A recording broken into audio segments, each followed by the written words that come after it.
Hello again. It's some time ago that we had a speaker from Canonical.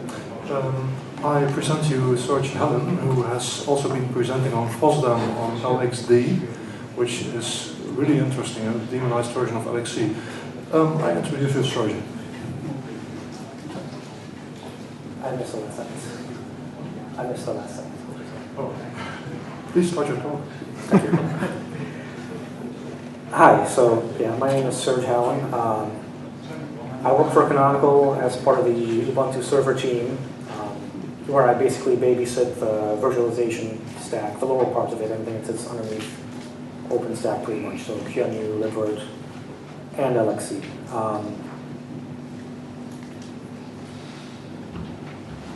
So I'm really excited to be here talking about LXD. The title of the talk was Taking System Containers to the Next Level. LXD is a project.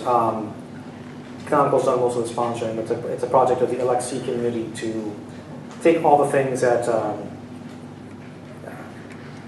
we saw as shortcomings in LXC as far as dealing with system containers. So we've been calling LXC our system container hypervisor, or the lighter visor.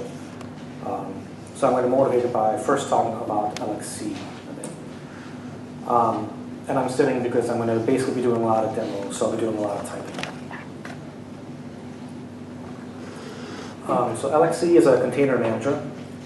The first public release of it was in 2008, but the code basically was there from before the first container patches hit upstream Linux. There were legal reasons why it took a while to be released. And so as a container manager, its job is, so I always say a container is a user space fiction built on top of a bunch of kernel functionality to make it appear as if you have a separate machine. And so the job of a container manager is to drive all these kernel features in a way that you present some kind of coherent container thing that users expect. They can be application containers or system containers or whatever you need.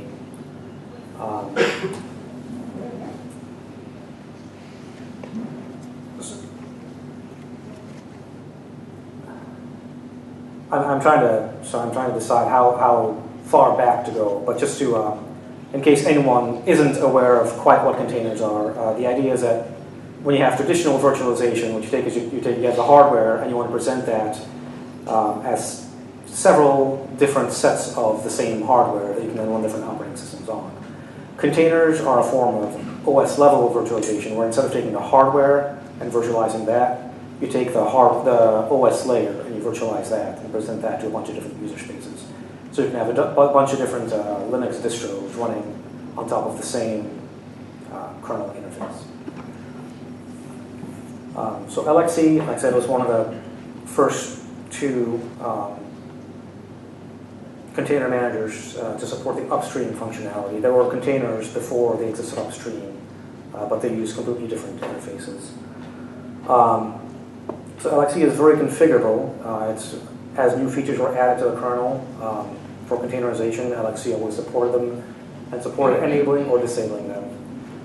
So you have very flexible sharing with the host. You can say, in this container, I want it to be basically like the whole host, like the original host, except I want a separate layer 2 networking stack. Or I just want separate IPC, but I want everything else shared. Of course, what that means is when you have that level of flexible sharing, it's up to either the container manager or the user of the container manager to direct the sharing in a way that you're meeting your security needs.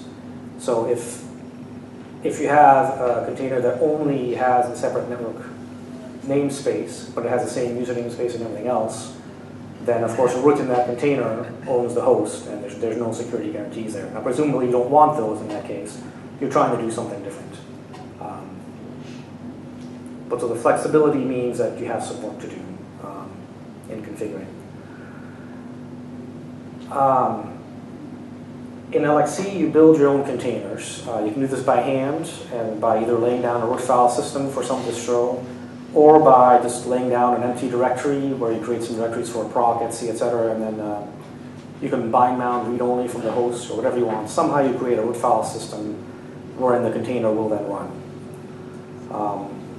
So you can do that by hand, or you can use what we'll call templates, the scripts that will do this stuff for you. Because especially in the old days, when you laid down a root file system, you had to do a lot of work by hand to then say, all these services are not safe to run in a container, or I don't want to run them in a container. And so the templates will do all that for you. And LXC is basically stateless, as far as there's not a daemon that runs on a host that administers these things. Whenever you run some command for LXC, it's run relative to some LXC path, where the LXC path will be some directory under which you have a container, or a directory for each container that you want to run in that LXC path. And every container that you start does have a monitor process that listens to requests over a Unix socket and watches for events in the container. But there's nothing tying those monitors together other than the implied LXC path.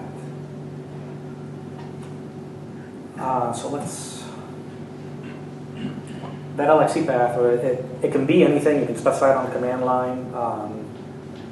But by default, for root, it'll be var lib LXC, and for a user, it'll be .local share LXC.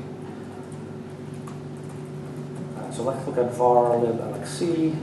There's some directories there for some containers that exist. And if you look at one of these, you see there's a configuration file. That file includes a common configuration file that most containers will use. Specifies an architecture for personality. Specifies a root file system that happens to sit right next to the config file here. It's inside the rootfs. And so in this case, we actually have just the rootfs laid out in that directory. If I, for instance, create a snapshot clone of that,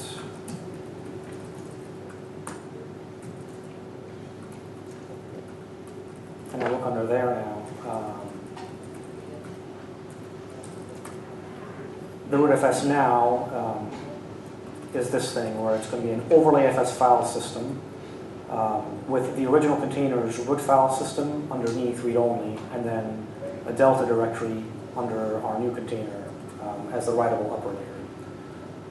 So if we start that up,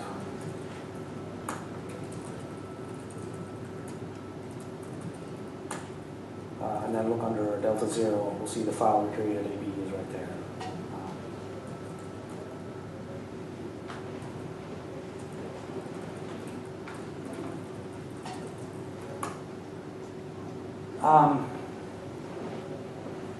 Now I mentioned users can have their own containers. So that's then making use of user namespaces. So if I go under local share LXC, I've got some containers there, which I can list. Again, by default, LXC allows will assume my default LXC path. So I'm going to hope the network will be sufficient. I'm going to create a new container as my local user. It'll be Ubuntu trusty AMD64 container.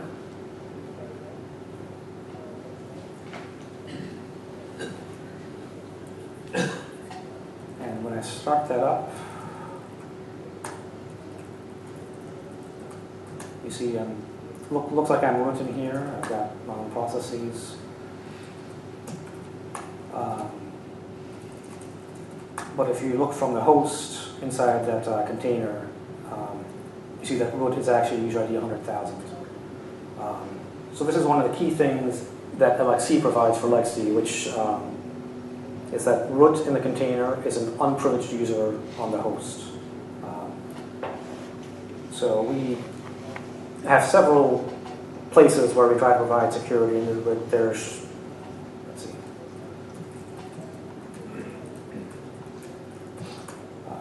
I'm running under a constrained AppArmor profile. I'm running under a seccomp profile that prevents a few things. But those things, until there are problems found with user namespaces, which sometimes there are, those things are almost redundant because if I look under proc here, most of the files, like sysrect trigger, that I wouldn't want to allow this container to write to because it's an unprivileged user running the container, they're owned by nobody, no group, and that's actually a kernel level nobody, no group. It's not 65.5.34.5, it's actually -1 as an unsigned int, and the kernel will not let me write to that.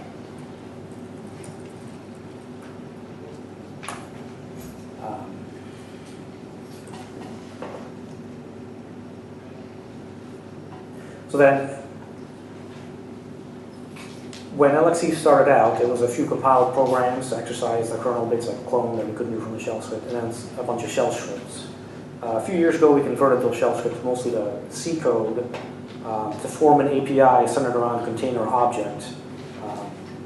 And then that API has bindings in Python, and then pretty quickly there were bindings for Lua, Haskell, Go, etc.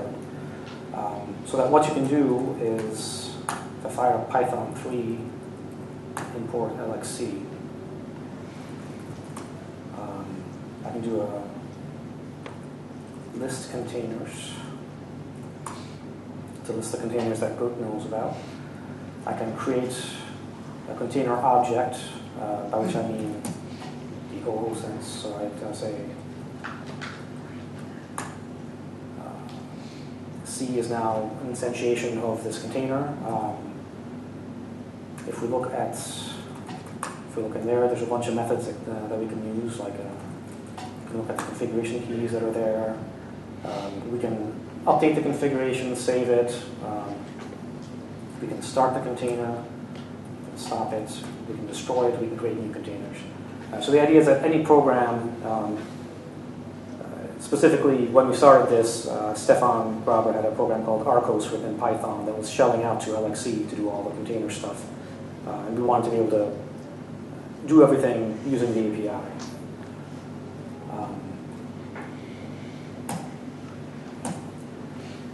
So the API was neat in that it allowed any program in any of the supported languages, which I think even Node.js had bindings, although I'm not sure they worked well. I don't know where that ended up, but you could use LXC from all these languages. But LXC was still node local, and in fact, it's container local. So you can't, for instance, you can checkpoint. There's an LXC checkpoint command to checkpoint and kill a container. Then you can move it somewhere and restart it. But there's nothing there to coordinate the migration. That was one of the things that we wanted to address with LXD. So LXD extends LXC over the network by running each compute node on which you want to then run containers. You run a LXD daemon. And that daemon talks over REST API, over TLS.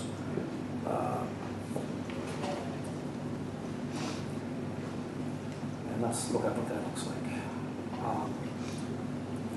So I'm going to start up a LXD daemon on here. Normally you would install a LXD package and then it would start it for you, but since this is my development laptop, I always want to do it by hand in different ways. So in this case, I'm specifying -- group LXD. That's because while LXD is of course meant to talk over the network, it also talks over a local Unix socket. And I'm specifying that local Unix socket is going to be owned by group LXD, which I'm a member of, so that I can talk to the daemon without being with.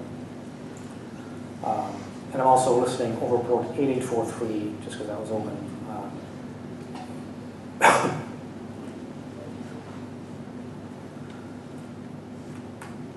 Now the REST API, if you go to github.com LXD and go into the specs directory, scripts. The REST API is documented there in detail, and any changes to the API will require a change to documentation before the code changes. So you should be able to trust the documentation.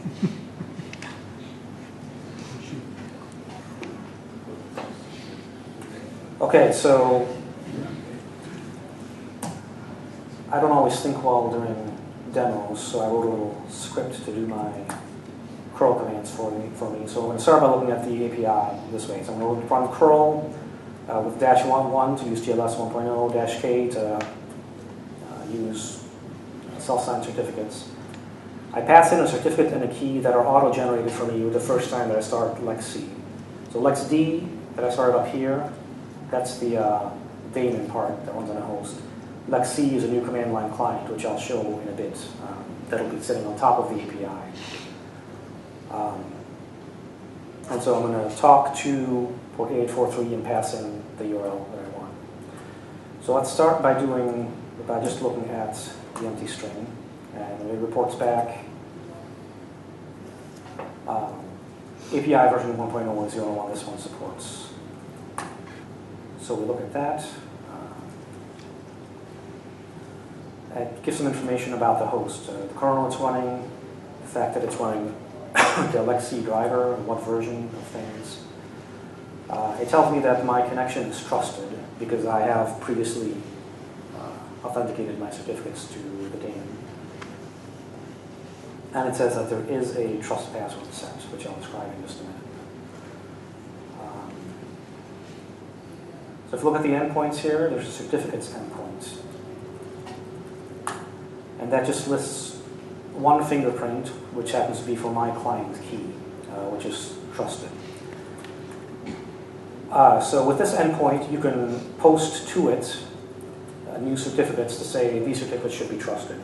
Now, of course, not just anyone can do that. You have to do that either over the local Unix socket or over a connection that's already protected by a certificate that's already trusted. Or you do it while specifying the administration password, which I personally am not a fan of, but it's kind of necessary for bootstrapping some test environments. So by default, that password is unset, but you can easily set it with the LXC client, and then you can always say, add this certificate to the trusted list. The next endpoint is, I suppose, the most important one. It lists the containers. I just wiped my LXD database this morning, so right now I have one container defined. But it sends back a list of URLs by which you can access the containers. When you get that, you get more information about the container. So it shows the profiles, which are pieces of configuration that you can attach to several containers. Devices that are defined for it.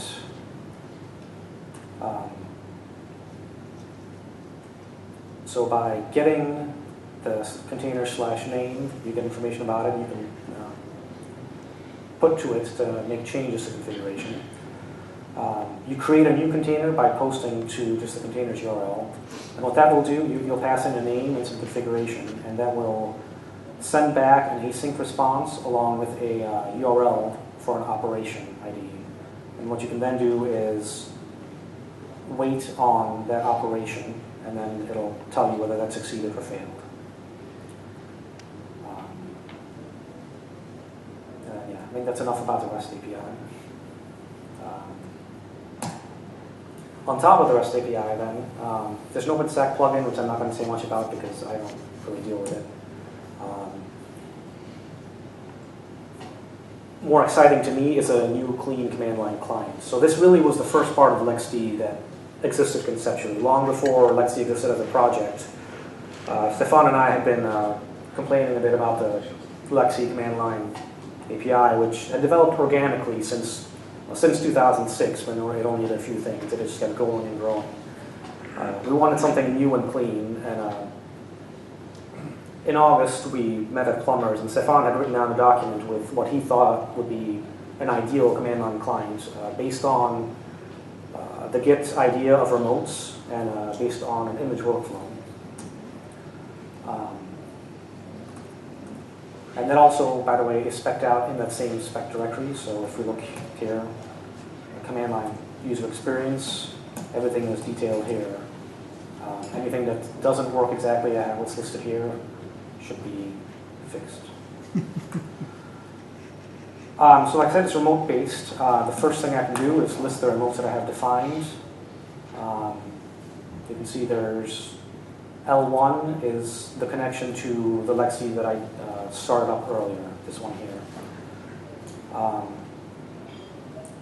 If anytime that I say something about a container or an image or a snapshot, I can specify that if it's over the Unix socket by just saying the name. Otherwise, what I'll do is specify the remote colon and then the object. So I would do, for instance, L1 colon trusty1. We'll talk over TCP to the local client and make requests or do actions on the container that way. If I look at the images I have locally, I've only got one for the one container I created. But one of the remotes that I've defined, that I've configured in my clients, which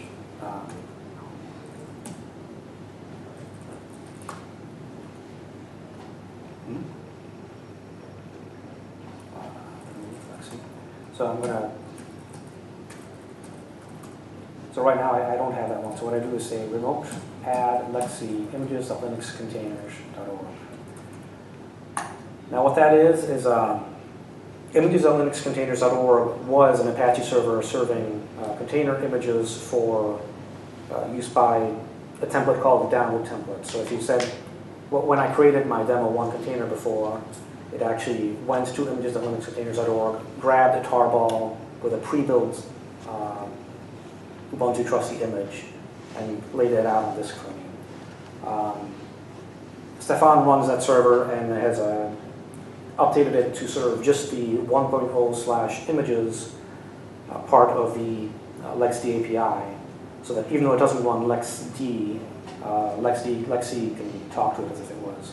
So I've added images of Linux containers.org as a remote here, and now I can look at images at the LXC remote. And there's some of them. And now if I want to use one of those, I just say Lexi launch Lexi colon Ubuntu trusty MD64, specify name. And so what that will do is talk to my local host and say, you should grab that image that's known by that alias over there and create a container based on that. So now we'll see that's running, and I can attach to it. And again, it looks like I'm root, but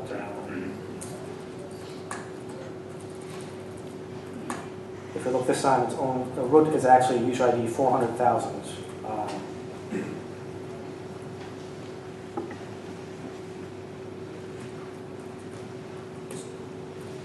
So let me stop that one.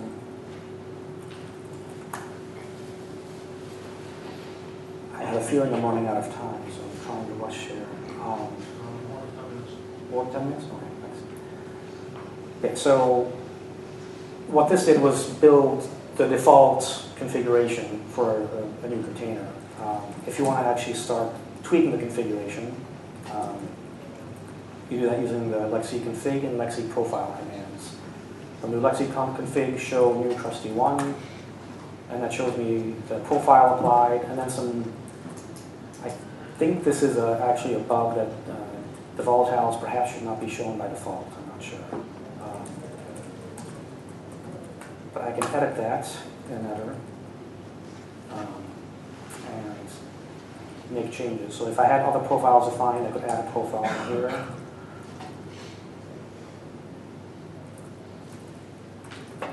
I can list my profiles, and I can create new ones. So let's actually create that one.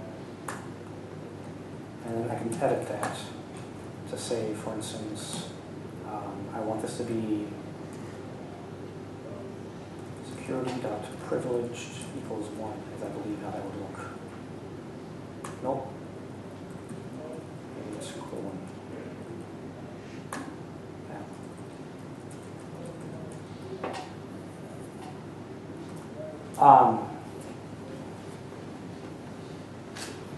Okay, so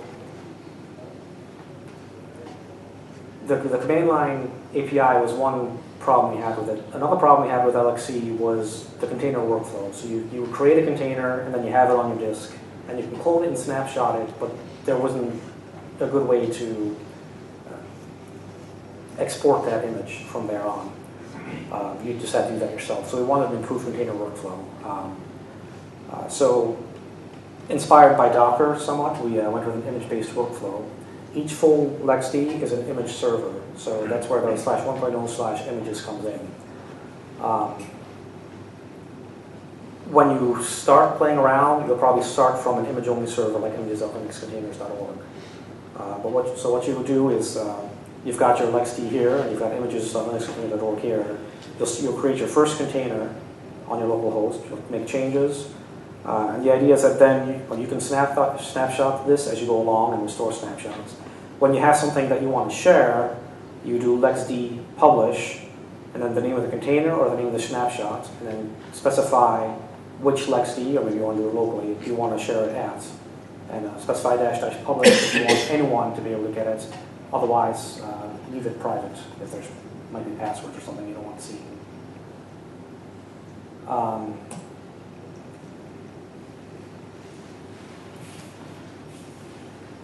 So LXD, of course, like I said, was very configurable. You can make any kind of container there that you want. LXD is meant to be secure by default. So all the containers you create will use every bit of security hardening that we've known to use in LXD so far. User namespaces, so that root is unprivileged on the host.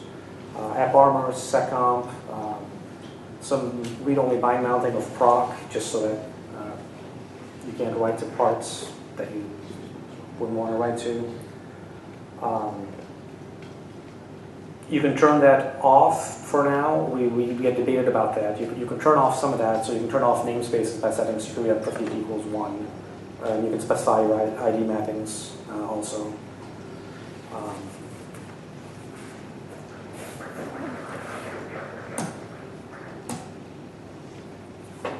So looking ahead, everything is not yet implemented. We have a lot of things in the SPECT still to do. So a lot of our time is going to be spent just fleshing that out. But there's more that we want to do. Part of that is live migration. Now you can use live migration right now in LXD. It is there, but a lot of things are missing. Some of it is just in CREU itself. So LXD integrates with CREU, which is written by the fine folks at OpenVZ, which stands for Checkpoint Restart and User Space. And so right now, LXD just checkpoints and kills the process, transfers it, restarts it, and that's it. We want to switch to using phall, so that we start, which stands for process hauler, so that we just build on top of CREU, so that then we can start migrating while this container is still running. Then when the delta is small enough, we do the final switch. And in fact, CREU currently does not support migration of user namespaces yet, so our default containers aren't yet live migratable. So that's why I put this under future work slide. The API was made purposely generic with an eye to supporting other kinds of containers and other platforms. And so, yeah, I have to stay generic here in what I say, but we're working with third parties on implementing the LXD API. We want to remove some of the limitations that exist right now on secure containers. So, like I said, when you root inside a default container, you're unprivileged on the host. That means that there are a bunch of things that you can't do, which makes the containers less useful. And we want to get rid of those so the containers become more useful. For instance, you can't mount most file systems. You can do bind mount and mount proc and some things, tempfs, but you can't mount an ext4 file system at the moment. The reason being that the superblock parsers in the kernel have never been trusted. They've never been needed to be trusted because no one would feed random garbage to it. At the last kernel summit, Tetsuo had explicitly said that if there is a case where feeding garbage to the ext4 parser, he'll consider that a bug. So we saw that as a green light, and Seth has been working on patches to allow users in a container to mount ext4 file systems, and we want to keep going from there to make all this a lot more useful. LSM stacking, there's a patch set right now in LPML for stacking SMAC profiles. And stacking of AppArmor profiles has been underway for a while. And SE Linux does actually support it now. So we want to basically, oh, I forgot to actually show the nesting of containers, but you can run containers inside containers inside containers. So we'd like to be able to, when you run a container inside a container and then run MySQL on that, if your MySQL on the host would be protected by, or if the host would be protected from MySQL by an AppArmor profile, for instance, we'd like the container to also be protected. And with AppArmor in particular, that's right now not possible. So that's work we want to do in the next near term. And then, of course, user namespaces are great, but it'd be nice to have further hardware security enforcements. And we've had to be vague about what we say here, and I still have to be, but I can point to clear containers and Dune as one way that VT extensions have been used to secure containers. And secure enclaves on Intel and secure glue on IBM Power Machines are an example of using hardware encryption where memory is encrypted using a hardware key when it sits in memory, and it's only decrypted when it gets moved into the cache to be worked on by a known good workload. So what you could do there is run your host container basically inside a container that would then be protected from a malicious, in fact, the whole operating system could be malicious. It would still be protected by the hardware. That's all things you can do with current hardware. What we want to really do is work on future hardware improvements. Any questions?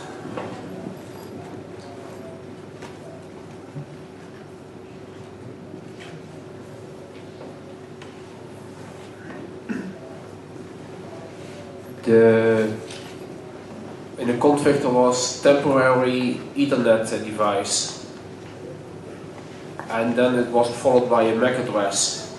Yes, that conflicts somehow, temporary and defining a MAC address. It's temporary as in it's only for that container. As long as that container exists and is defined, it'll keep that MAC address.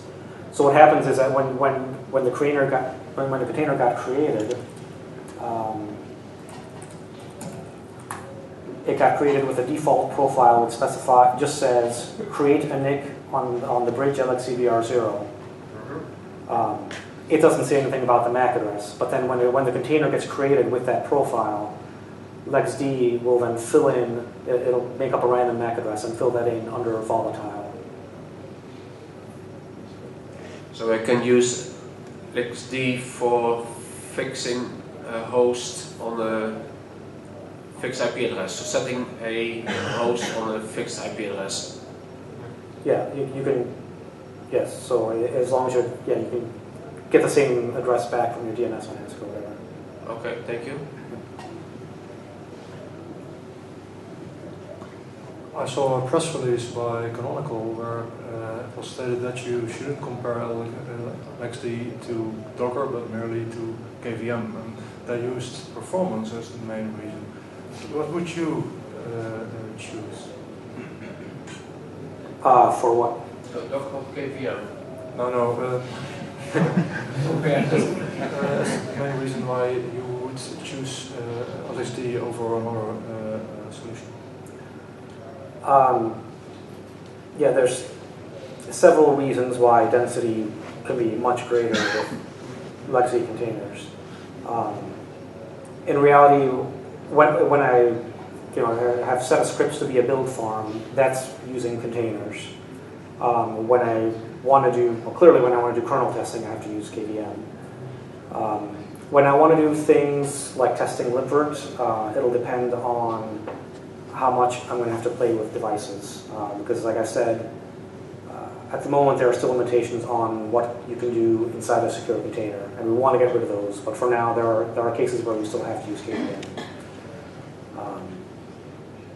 Interestingly, we were talking about this last week. A member of the LXD team was saying that he actually still uses KVM for most of his testing, and a member of the kernel team then said he was using containers for most of his testing. So it's kind of what you get into a workflow doing, I guess. I understand. Any other questions? In that case, I would like to thank you a lot. I have a small present on Thank you. behalf of the Tuesday.